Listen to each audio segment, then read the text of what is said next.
asalaamaaleykum maa ngi tudd Abdou Karim Ndoye di citoyen sénégalais bokk également ci benn kuréel bu ñuy woowee Revocap. Revocap nag dafa nekk benn kuréel boo xamante ne bi mbas mi di coronavirus dugg see Sénégal ci lañ ko taxawal mu am liggéey bu am solo bu ñu ci doon def ci wàllu sensibilisation ba léegi ñu continuer di ko def. ñu gis ne jamono ji ñu ngi toll ci 3e vague mu nekk nag situation boo xam ne doy na waar et yaakaar naa ne tey ku nekk rek war nga jóg yëkkati ci sa kàddu nga wax ci man yaakaar naa ni tey mooy gulet may def vidéo bu mel nii di wax loo xamante ne dafa jëm ci sama àdduna wala lu tax ci sama famille c'est la première fois ma di ko def waaye yaakaar naa ni jamono moo toll foo xamante ne c'est nécessaire il faut que mu am ñu jóg wax parce que fi ñu toll feebar bi am na ñoo xam ne ba léegi gëmuñu ko wala bu dee gëm nañ ko it dañ ko ñàkkal fayda joxuñu ko gëdd bi ñu ko war a def te fu mu ne nii mbir mi jéggi na dayoo ñi feebar bari nañ ñi tëdd hôpital bari nañ am nañ ci ñàkk seen bakkan également man mii di wax ak yéen jot naa am coronavirus ci première vague bi alhamdulilah xëy na nekk moon cas bu graw yàlla def na ci sutura am naa ko jug wéraat waaye bi ñu yeggee ci 2e vague sama pap am na ko jaaree fa ñàkk ci bakkanam loolu nag tey laa bëgg ñëw waxtaan ci ak yéen ngir bu fekkente ne bu dee benn nit la sax mën na ci jëlee njëriñ wala mu yee ko mu def ko. li may wax nag ñaari cible laa ciy waxal benn bi askan wi la benn bi état Sénégal laay waxal bi njëkk ci askan bi damay wax ak ñoom ci mbirum feebar bi ci boppam ndax bari na ñoo xam ne gëmuñu ko ma di leen wax ne feebar bi lu am la man mii amoon naa ko ñàkk naa ci sama waajur bu góor mu doon lu metti ci condition yu metti te ci jamono boobu 2e vague bi hôpitaux yi ci boppam amatul sax place buñ ko mënoon dugal bi sama papa feebaree boobu ñu ngi woon Tëngéej ñu interné ko ci benn clinique bi ñu yegsee médecin bi daf ko xool rek soupçonné Covid donc moom ci boppam moom moo wax ne nañu woote rapidement ñu def test bi gars yi ñëwee def test il s'est avéré que le test était positif donc boobu déjà pas bi commencé na am problème respiration alors foofu on a cherché nag à l'évacuer ci benn centre ci benn CTE pour mën ko jël en charge donc fu ñu wootee muy Dalal Jàmm di Fann même ba Thiès fu ñu woote ñu ne place amul bi ñu wootee Thiès dañ ñu ne amuñu oxygène booba li may wax ni ci 2e vague bi ma demee ba ñu woote fu ne mënuñu am place ma woo benn médecin laaj ko est-ce que am na une clinique privée boo xam ne mën na ko jël en charge peut-être le temps ñu mën a am place ci centre de traitement yi ci CTE yi mu orienté ma ci benn clinique fii Dakar biñ ko transféré Dakar boobu commencé na sonn dafa yegg si rek dugg en réanimation clinique boobu mu def 2 jours bi mu defee 2 jours gars yi wooñu ne am nañu place ne dañ koy ñëw jël si bi ñu yegsee ba ci clinique pour jël si ko fiñ toog foofu gars yi woowaat leen ne leen place bi joxe nañ ko noonu la ñu wàññeeku waatee dem ñu bàyyiwaat ko fa beneen jour biñ ko fa bàyyee ba le lendemain fekk boobu maa ngi doon jokkoo ak major hôpital Fann vraiment ma koy jaajëfal di ko remercier parce que vraiment lépp lu mu mënoon def na ko. bi ma jokkoo ak moom ma expliquer ko situation bi daf ma ne suba bu fekkente ne saturation am yéeg na nañu ko indi ñu dugal ko fii ci salle comme ça dès que mu am place bu libéré wu rek ñu dugal ko foofu donc loolu la ñu mujjee def. et ma leen xamal ne clinique boobu bi fa paa bi nekk réanimation bés bu mu fa def rek on a payé en moyenne 500 000 francs par jour xam ngeen ne loolu métti na ñi ko mën bariwul. kon boog may wax nit ñi nañu jël seen responsabilité te xam ne ku fi feebar te amuloo ku la taxawu yow yaay perte da ngay dee ndegam sax ñi am moyen sax ñoom ñooy dee waxatuma nag ñi nga xamante ne amuñu moyen donc may woo nit ñi di leen ñaaxaat ne nañu jël seen responsabilité xam ne mbas mi réalité la lu am la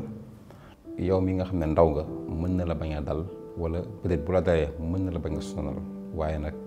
na ngeen sóoraale seeni waajur ndax mbir mi en général du lebal mag donc may woote waat encore di leen ñaax ne leen na ngeen moytu même bu fekkente ne yéen vous êtes immunisé wala boog gëm ngeen ne feebar bi du leen sonal sóoraale leen seeni waajur ku mën a vacciné wu na nga dem nga def ko. Man nag du ma wax kenn il faut se vacciner obligatoirement waaye daal képp koo xam ne mën nga ko na nga dem nga def ko bu fekkante ne mën na la muccal nga mucc ci feebar bi. donte àdduna sax nit ku ne sa bésu dund ak sa bésu dee yàlla bind na ko avant nga yegg ci kaw suuf ku war a dem di nga dem waaye daal ku mën a moytu tamit na nga moytu. te yaakaar naa ni bu ñu sàgganee sàggan ba dëkk bi état bi jël ko tëjaat ko je pense que du neex ci kenn parce que loolu ñun antanuñu ko couvre-feu confinement suñu économie antanul loolu donc loolu je pense que nit ñi en tout cas maa ngi leen di woo ñu góorgóorlu jël lii au sérieux moytu lu ñu mën di takk masque yi di raxasu moytu dajaloo bi. léegi leneen li nga xamante ne dama koy wax jëmale ko ci état bi man dama am déception ci état Sénégal et j'en veux vraiment à l'état du Sénégal parce que mënuma comprendre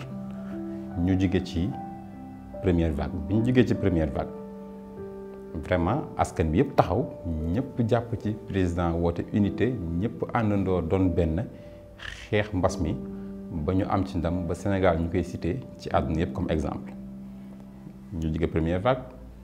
dem deuxième vague. Bon déjà que avant ñuy dem deuxième vague commencé woon nañ wax deuxième vague. Alors man ma question mooy pourquoi anticiper wuñu pourquoi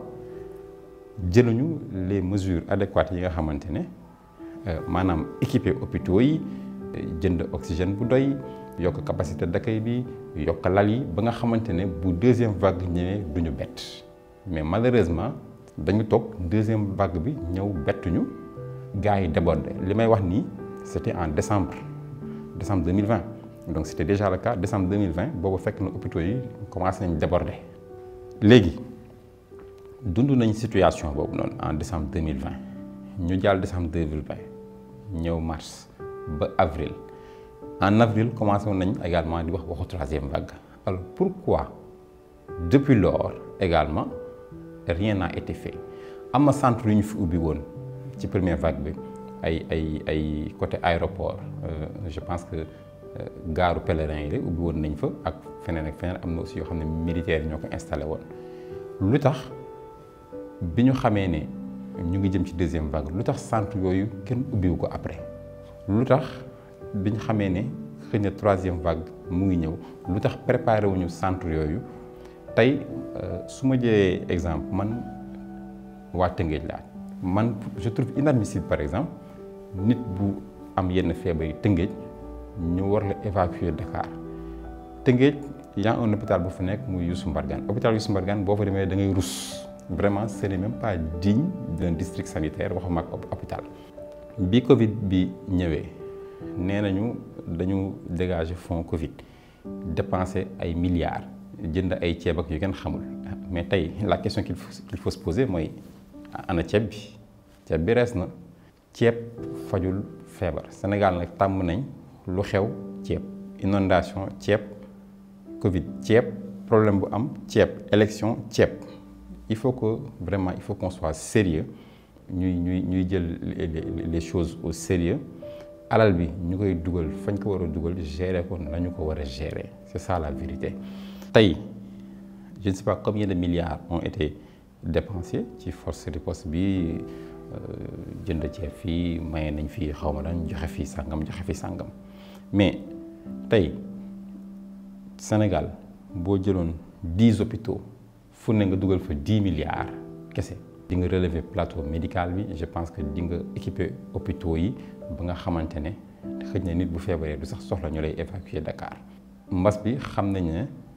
métti na waxuma la sax ci Sénégal mais état yi ñu ëpp doole fuuf ay États-Unis Chine ak France nga xam ne ñoo ñu ëpp doole fuuf ndegam ci ñooñu la métti waxatuma ak ñun ñi nga xam ne amuñu doole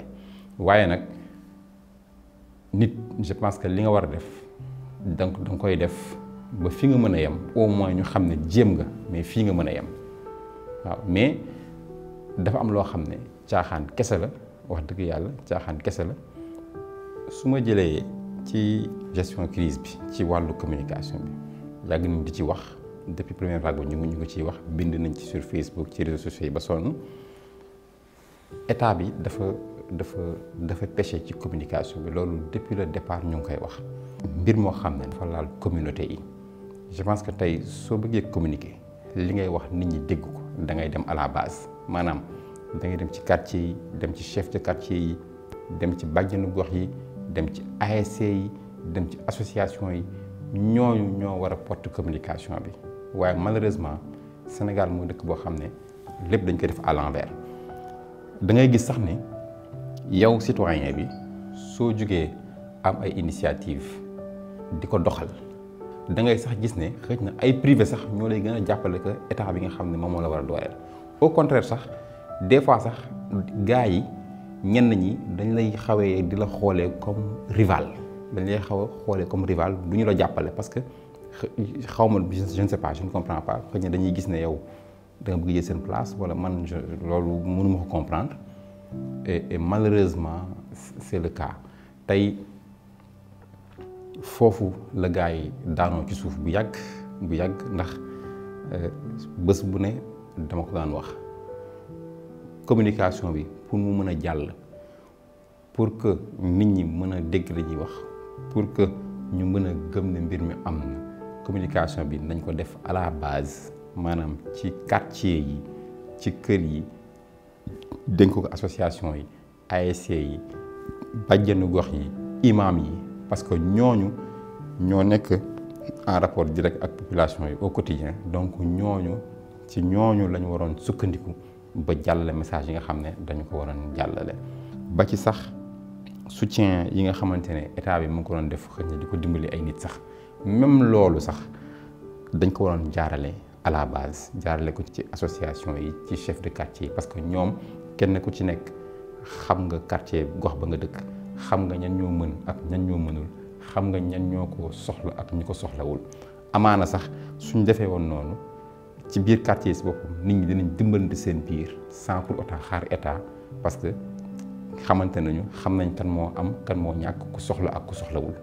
wax dëgg yàlla donc daal vraiment suñu doxalin war nañu ko xoolaat xool li nga xam ne moom mooy priorité ñu di ko def donc lii daal laa amoon ci message bu may wax vraiment bu dee wax naa loo xamante ne lu ma war woon wax la maa ngi ci jéggalu di baalu ñëpp ak di ñaanal ñëpp jàmm di ñaanal ñëpp wér di leen wax ne na ngeen moytu encore jël leen seen responsabilité takk leen masque yi moytu leen dajaloo bi coronavirus lu am la na ngeen moytu